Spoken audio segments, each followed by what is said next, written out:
এক সকালবেলা সুন্দর করে সেজে হিজাব করে এবং আকাশি রঙের একটি শাড়ি পরে ওনার ব্যাচেলার কোয়ার্টারের সামনে যাই। উনি তখন ঘুমেছিলেন।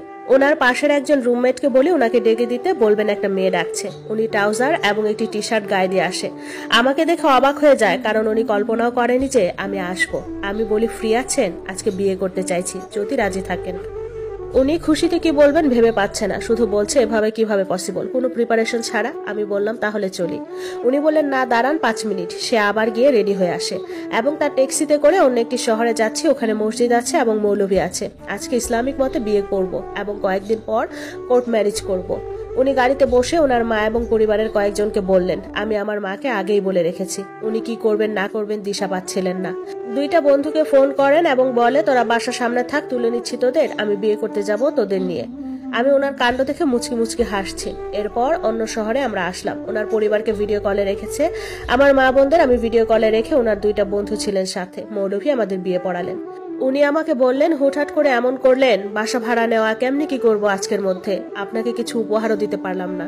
আমি বলি দেওয়ার অনেক সময় পাবেন। এরপর ওনার 2 বন্ধু সহ নাস্তা করে ওদের বাসায় নামিয়ে দেয় আর আমাকে নিয়ে মার্কেটে যায়। মার্কেট থেকে একটা নাকফুল, গলার চেইন আর হাতের চুড়ি কিনে পরিয়ে দেয় আর বলেন শাড়ি জামা কাপড় পরে কিনে দিব, বাসা ঠিক করে নেই। আমি বলি আস্তে ধীরে, অসুবিধা নাই, আজকে বাসায় নামিয়ে দিন আমাকে, কোর্ট ম্যারেজটা করে নেই আর আপনিও কোর্ট ম্যারেজের আগে বাসা ঠিক করে নিন। আমাকে আমার বাসায় নামিয়ে দেয় আর উনি চলে যাওয়ার সময় বারবার আমাকে দেখছিল। ভীষণ লজ্জা পাচ্ছিলাম আর মনে মনে ভাবছি ভালোবাসা বুঝি এভাবেই হয়।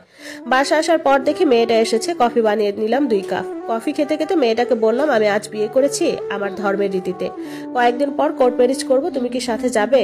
সাথে আমাকে জড়িয়ে ধরে অভিনন্দন জানায়। আমি বলি তুমি অনেক করেছো আমার জন্য, আমি এখন চলে যাব আমার স্বামী বাসা ভাড়া নিলে। সে আমাকে জড়িয়ে ধরে কান্না করে দেয় আর বলে না তুমি যেও না আমাকে ছেড়ে, আমার ভালো লাগবে না, তোমার স্বামীকে বলো এখানে আসতে, এখানে থাকতে। আমি বলি না তা কি করে হয়, এতদিন আমাকে দয়া করে রেখেছো আর না। সে বলে না তোমাকে ছাড়বো না, সে নাসর বান্দা। আমি বললাম তাহলে ভাড়া দিব। সে বলে দেখা যাবে।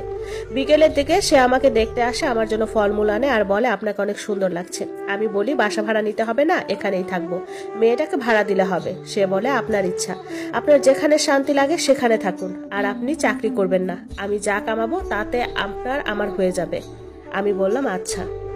কয়েকদিন পর কোর্টে গিয়ে কোর্ট ম্যারেজ হয় এবং আমরা সংসার শুরু করি। বছর ঘুরতে আমার কোল আলো করে আমার একটি কন্যা সন্তান হয়। উনি আমাকে চোখে হারাতেন।